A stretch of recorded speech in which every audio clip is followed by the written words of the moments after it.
हाय guys, welcome back. So Saiyaara का आज है day number 11 and believe you me this does not look like a Monday for Saiyaara.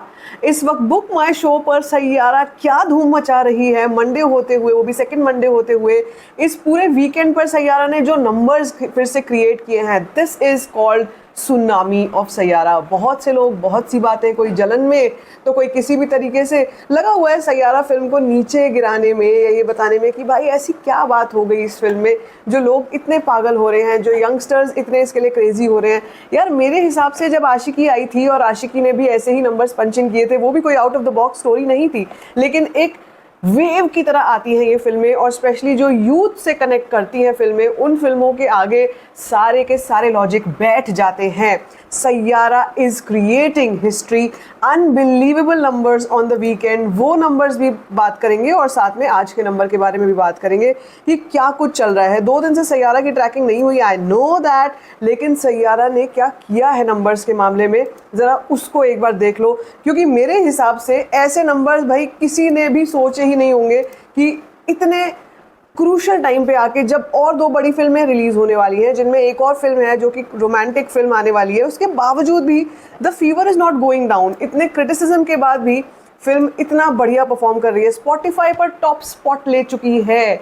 That song of Saiyaara, title song of Saiyaara is killing it. और इस चीज़ से अब किसी को कोई मतलब नहीं है। मतलब उस टाइम में आशिकी 2 आई थी, गाने आए थे, उस टाइम पे किसी ने ये नहीं सोचा था, इनफैक्ट हम ये सोचते थे कि अगला अरिजीत, अगला ये गाना ऐसा कब बनेगा, जब हम मतलब उस गाने को ये कहते हैं ना कि आइकॉनिक हो गया था, तुम ही हो क्योंकि तुम ही हो।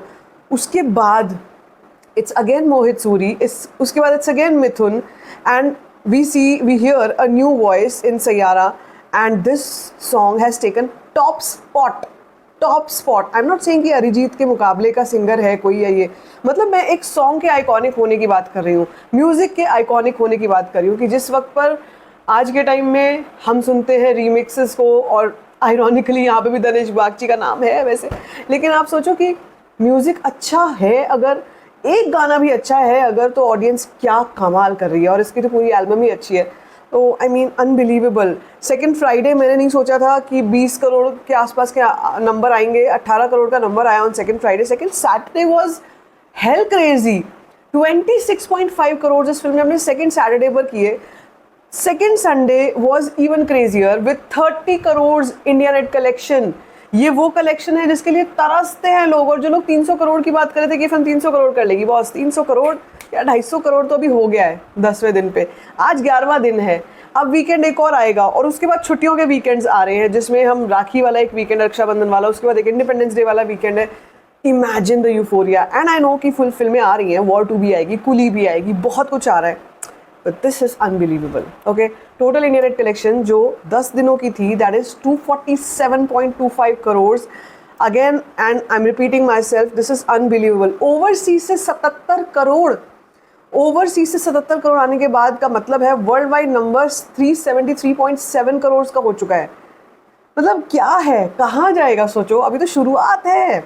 ये वो फिल्म है जो बड़ी बड़ी फिल्मों को टक्कर देने वाली है, जो इस साल में, पिछले साल में भी बहुत बड़े बड़े नाम आए थे, मुझे लगता है उन सभी को ये फिल्म टक्कर देने वाली है। This is crazy number. And when we talk about today, आज 11वें दिन पर ये मूवी के नंबर को कहाँ तक ट्रैक किया जा चुका है। देखो अभी बज रहे हैं शाम के 4:45, और इस टाइम पर जो ऑक्यूपेंसीज हैं मॉर्निंग शोज़ की 11.2%, afternoon shows 19.3%। Yes, it is Monday, yet जो आफ्टरनून ऑक्यूपेंसी है वो 20% को टच कर रही है। ये भी अपने आप में एक बहुत बड़ा रिकॉर्ड है, बहुत बड़ी बात है। और अगर नंबर्स की बात की जाए तो भैया अब तक जो नंबर आया है यहाँ पे वो 3-3.5 करोड़ ही है। जी हाँ, अभी 3-3.5 करोड़ ही आया है, लेकिन जब आप शाम को मैं आपको नंबर ये ट्रैक करके बता रही होंगी तो ये 10-11 करोड़ के आसपास का नंबर हो रहा होगा, क्योंकि मुझे नहीं लगता इससे कम में बात बनेगी। ये है, this is what we call organic blockbuster. And when we talk about BookMyShow पे कहानी देखो क्या चल रही है। 7.87 thousand tickets are getting booked in 1 hour. 7,500 8,000 tickets एक घंटे में बुक हो रही है इसकी। And this is called craziness. मतलब क्या होगा सोचो, अभी ये हाल है, जब वीकेंड पे फिल्म और एक जंप लेगी तब क्या होगा। वेल यहाँ पे कुछ लोग कुछ बातें कर रहे हैं कि अब अगले वीकेंड पर हमारे पास धड़क 2 का ऑप्शन भी है, हमारे पास सन ऑफ सरदार 2 का ऑप्शन भी है, तो क्या करेंगे लोग? क्या फिर भी सैयारा देखेंगे? मेरे हिसाब से धड़क 2 में अभी भी ऑडियंस को वो वाली बात मिली नहीं है जो सैयारा के म्यूज़िक से लोगों को मिल गई थी। अगर वो चीज़ और म्यूज़िक लॉन्च होने के बाद और कोई सॉन्ग लॉन्च होने के बाद धड़क 2 से मिल जाती है लोगों को, तो शायद चांस है कि सैयारा का थोड़ा बहुत बिजनेस यहाँ से कम होगा, छिनेगा, और करण जौहर का जो है वो यशराज का बिजनेस खाएंगे थोड़ा। लेकिन अगर नहीं हुआ ऐसा, अगर वो सॉन्ग नहीं आया, अगर लोगों को क्लिक नहीं किया, आ भी गया लोगों को क्लिक नहीं किया, तो सैयारा अपने सिंहासन पर बरकरार रहेगी। रही बात सन ऑफ सरदार 2 की, सन ऑफ सरदार 2 अपने आप में ही एक डरी हुई फिल्म है जो पहले ही भाग गई थी सैयारा से डर के, तो लोगों के मन में एक पहले ही परसेप्शन बना हुआ है कि एक कमज़ोर फिल्म है, एक ऐसी फिल्म है जिस पर उसके मेकर्स कोई भरोसा नहीं है। और दूसरी चीज़ ये कि एक के बाद एक जैसे जैसे हमको और ट्रेलर्स दिखाई दे रहे हैं और वीडियो कंटेंट रिलीज़ हो रहा है सन ऑफ सरदार 2 का, it's getting cringier by the day. और क्रिंज, और कितना क्रिंज हो सकता है, उससे भी ज़्यादा क्रिंज, अरे ये तो कुछ भी नहीं था, उससे भी ज़्यादा क्रिंज। तो मतलब एक डोमिनो इफेक्ट शुरू हो चुका है of son of Sardar 2 disaster. वो फिल्म का डिज़ास्टर होता हुआ मुझे लग रहा है कि वो फिल्म डिज़ास्टर होगी, बिकॉज पहला कंपटीशन सैयारा है और दूसरा धड़क 2 है। दोनों ही फिल्में धड़क 2 के बारे में अभी नहीं कहा जा सकता, लेकिन सैयारा तो बहुत ही स्ट्रॉन्ग चल रही है, तो लोगों की थर्ड फोर्थ चॉइस जा करके सन ऑफ सरदार 2 होगी। वो भी उनकी जो अजय देवगन के या तो फैंस हैं और या फिर डुप्लीकेट्स हैं, वो लोग जा करके मेरे ख्याल से ज़रूर देखने वाले हैं सन ऑफ सरदार 2। लेकिन other than that I don't feel there is any chance of son of Sardar 2 surviving this romantic kind of a genre at this time. और एक इम्पॉर्टेंट चीज़ और ये है कि आने वाले हफ्ते में और थोड़ी सी कुछ और एक्साइटिंग फिल्में रिलीज़ हो रही हैं हफ्तों में, आने वाले हफ्तों में, which will be War 2 and Coolie. So उनका अलग अपनी जगह ऑडियंस वेट कर रही है। तो हो सकता है कि जो अपना पैसा बचा बचा कर खर्च करते हैं फिल्मों पर और बड़ा सोच समझ कर जाते हैं, इम्पल्सिव बायर्स नहीं हैं हमारी तरफ, वो लोग वेट करेंगे, वो लोग अपनी फिल्मों का वेट करेंगे।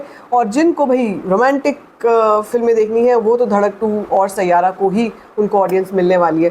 अपार्ट फ्रॉम दैट आज की मेरी प्रेडिक्शन रहने वाली है कहीं ना कहीं 10 करोड़ के आसपास। अगर हो जाता है ऐसा, आई थिंक अपने आप में बहुत बढ़िया ये रिकॉर्ड लेकर के चलेगी और एक अच्छा मोमेंटम पकड़े हुए है, वो मोमेंटम रुकेगा नहीं एकदम से जल्दी से। हाँ, 30 करोड़ से 10 करोड़ आएगा ही आएगा भाई। संडे 30 था, तो अगर हम मंडे की बात करते हैं, वो भी सेकंड मंडे की बात करते हैं, तो इतना बड़ा फॉल तो आता ही है, आएगा ही, and that is perfectly normal. I feel कुछ इसमें गलत नहीं है, बिल्कुल नॉर्मल है और ऐसा होता ही है जब हम मंडेज़ की बात करते हैं। तो लेट्स सी आगे चल के ये नंबर्स कहाँ तक हिट करते हैं। बाकी स्पॉटिफाई वाली चीज़ अपने आप में बहुत बड़ा किताब है, बहुत बड़ी बात है वर्ल्ड चार्ट्स पर नंबर 1 पे आ जाना। सैयारा जैसी फिल्म जिसकी कोई ऐसी बैकिंग नहीं थी, जिसका कोई ऐसा प्रमोशन नहीं किया गया था, जिसके एक्टर्स नए हैं, फिर भी जो म्यूज़िक है वो, और जिसका सिंगर, वो एक्टर्स तो चलो एक्टर हैं, म्यूज़िक की बात हो रही है यहाँ पे, तो जिसके सिंगर्स भी नए हैं। और यहाँ पर मिथुन का जादू एक बार फिर से चलता हुआ दिखाई दिया मुझे। तो I feel that this is well deserve, but it came as a surprise. बाकी आप बताओ, आपका क्या इस सब पे रिएक्शन था? आपको क्या लगता है आज सैयारा कितना कर सकती है भाई? Let me know in the comment section. बाकी like this video, give it a thumbs up, don't forget to share it and don't forget to subscribe to my channel. Just for